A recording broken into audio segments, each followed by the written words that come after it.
વૈશ્વિક પરિસ્થિતિ અત્યારે ઊભી થઈ છે એના માટે પણ જે અપીલ કરી છે એને પણ આપણે સૌ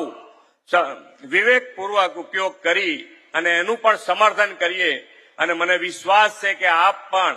આ જે અપીલ કરી છે એ અપીલ આપણા જીવનમાં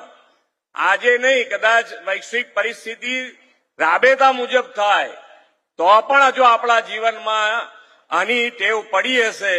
તો આપણને કોઈ નુકસાન થાય એવું નથી એટલે અત્યારથી ટેવ પાડેલી હશે પેટ્રોલ બચાવીએ